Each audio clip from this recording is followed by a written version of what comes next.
Hello world! Today I'm going to attempt a challenge on Project Euler. I'm just going to try number 42 because that's the meaning of life, the universe, and everything. Now this is giving me a formula. T of n equals half n times n plus 1. So that gives us this sequence. So what we have to do is we have to take a string of letters, like sky gives us, and then turn each letter into its alphanumerical value. So sky would be A is 1, 2 is B, C, D, so S is 19, plus 11, plus 25, that's going to give us 55, which is in the sequence. So because it's in the sequence, we're going to call that word a triangle word. We're going to use that .txt, which is this massive file just filled with words, and it wants us to figure out the triangle words in it. So we're going to do that. I think we'll try it in Python today. So we're going to go File, New File, and the first thing we need to do is make a new file. So File, just open. So open returns a file, which is a type of object in Python, and the arguments it accepts are the path is the first one for the file you want to open. In this case, it's home / to my downloads, and I just called it words.txt. And then the next argument it takes is the type of operations you're going to apply on the file. So in this case, it's R for read. So the file is read only. So then we're going to make an array for the lines of the file. So we can just go lines equals file.readlines, which returns a list. A list is better known as an array in most other languages. It basically just holds a bunch of data in sequence.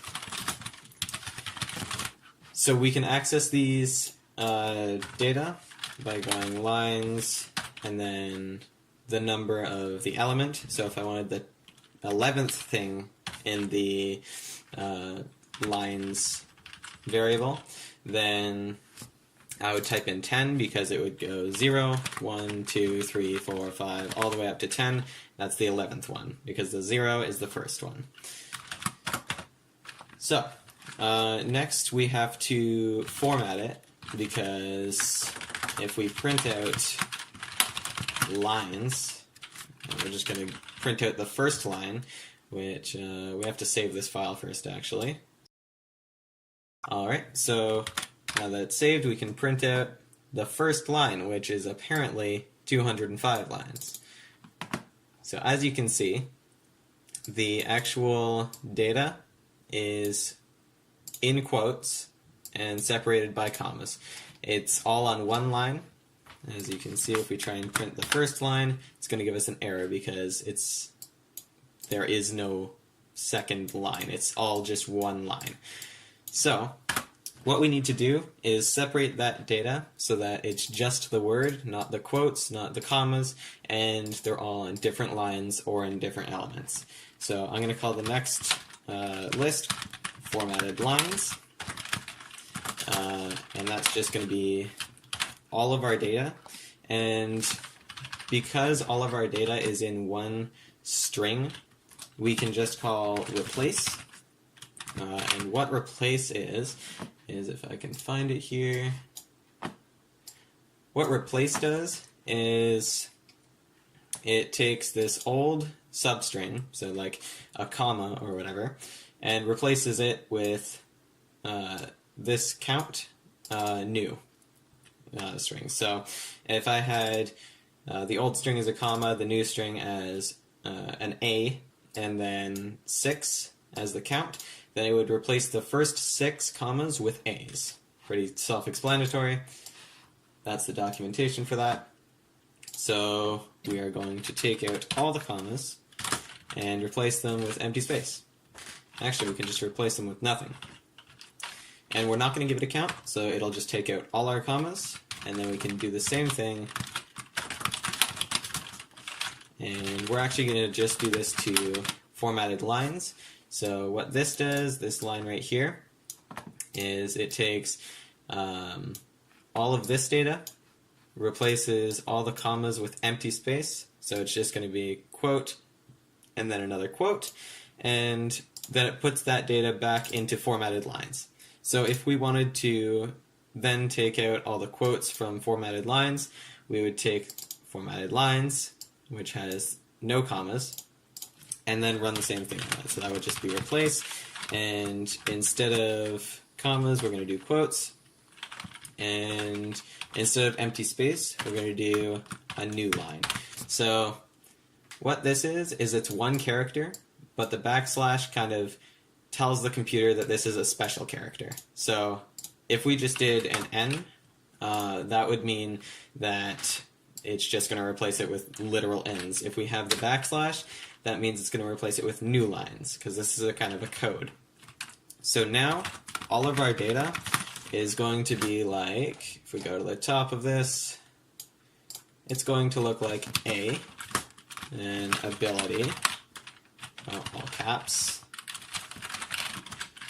then able, and so on and so forth. So at this point we can actually do things to this, this data. Now that we've kind of separated it, now another thing we can use, instead of just working on one line, because again, this is still one line, it just has these special characters. Now, we can actually turn it back into a list. We'll call it final list, and we can run formatted lines dot split lines with no capital. Now, split lines is a bit of a fun one. What it does is it takes an optional, that's what the square bracket is, keep ends. So this is either a true or a false, and by default the line breaks are not included. So what this keep ends does is if it's true, then the line breaks on the end, that this backslash n is kept on the end of the string. So instead of just having a ability and able, if we actually kept those ends, it would be a backslash n, ability backslash n, and able backslash n. So that's no good, so we're just going to keep that false as it is, and what it does is it returns a list of lines. So we are just going to organize my other screen, and so now we have all of the lines, but we just have the words in different elements in a list. So now if we print out final list 0, that's going to give us our first word with no quotes, no comma, nothing. So it should just give us nothing. Well, that's no good. Let's try 1. Okay, so it gave us A. So there's a little bit of space on the front for whatever reason. I guess because, yeah, what we're doing is we are replacing all of our quotes with new lines. So we're going to have new line there, and then 2 new lines. So it's going to be a new line here, then A, then a new line, then a new line, then the next word, and so on and so forth. So instead of doing that, we're just going to replace the commas with new lines. And the, oh no, and the quotes with nothing. So we'll have no spaces in between these, we'll just have nothing, new line, nothing. So that should give us, if we print in our 0th element, A. If we print out our first, it should be ability, if I remember correctly, yes. And so on and so forth. So now we can go for line. Let's do for word in final list. So now this is going to loop through the entire list, and every element it's going to copy into the word variable. So now we go print word, and that'll print out every word on that list. As you can see, it's a bit long. A drawback with Python is that this 16 kilobytes of data took quite a while to print, and in C++ that would have taken a split second. Anyways, for every word, what we want to do is we want to add up each of their letters. So what we're going to do is for character, so we're making a variable called character in Word. So now we can work with every single character in that word individually. So now, what was the challenge? It was to find the sum. So what we're going to do is we have to find the sum of each letter, and then add them up. So we're going to start by doing that. So for each character, we need to find its alphanumerical value. For that, we can actually just use ORD, which what it does is it doesn't find Unicode, actually, it finds ASCII.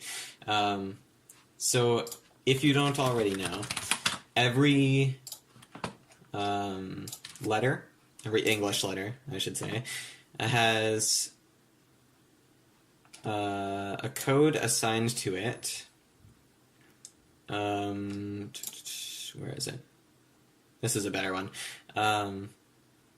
So capital A is 65, capital B is 66, capital C is 67, and so on. So ORD finds that number if you give it the character. So what it takes is C, which is just the character, and then it returns the number. So let's make a total variable, and we're actually going to make it outside of this for loop so that we can use it for the entire word instead of just each character. I'm going to set it to 0, and then we're just going to add ORD of character. Now what this is going to do is for A, it's going to add 65. It should be adding 1. A is 65, B is 66, and so on, all the way up until Z, which is 90. So we're just going to take off 64, so that 65 becomes 1, 66, which is B, becomes 2, and so on and so forth, so that's actually correct. Now, we need to run through this formula until n, or until t of n is either equal to our total or more than it, and then we're going to stop. So what we're going to do is while triangle of n, so now we need to define a function. So we're going to call this triangle, because it's going to find our triangle number. It's just going to apply this and then return this number. And it's going to accept a number called n, and that's going to be n in here.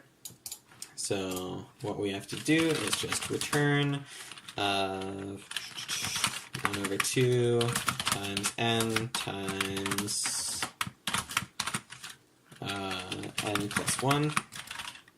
And all that's going to do is get our number for n. So 0 should be 0, 1 is 1, 2 is 3, 3 is 6, 4 is 10, and so on. So now we can go while triangle of n, which we actually don't have, we can go n equals 1, because the total should never be 0, because no word has 0 letters. So while triangle of n is less than total. Yeah, so that'll keep going until total and triangle of n are the same, or triangle of n is more. and we're just going to add 1 to n every time, and then after that's done, n is going to be the same. It's not going to add 1 or anything. So if triangle of n is equal to total, then we can just print out word plus is a triangle number.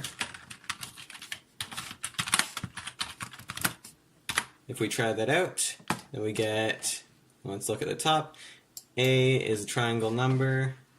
We can actually check Project Euler for this. Oh, it actually doesn't have any of the answers, so we're going to have to do this manually. So sky is 1, so we can go down to sky, see if it's in here. It is. So some people would probably just stop and say, hey, sky's in here, it must be right. We're not going to do that. Let's try use. So U on an ASCII table. Actually, let's just open up an ASCII table. Well, a TOLB in this case. If we open up an ASCII table, and what are we doing? Taking 64 away. So U, what is U? 85. 85 minus 64 is 21. S is 83. 83 minus 64 is 19. So now we can go 21 plus 19 plus 19 plus what is E? E would be 5, I believe. Yes. So plus 5, 45. Is 45 in here? It is. So it would seem like it works, and I'm going to go ahead and say that it works. You guys can try and prove me wrong if you want. Actually, I would be glad if you did that. But that has been it for this video. I hope you learned a little bit about reading documentation, of course. There's been a lot of stuff about lists and strings, like this replacing split lines. File handling is pretty important. We used functions in this, a lot of loops. I'm sure you guys could make this faster or do something with the actual data. It's all up to you.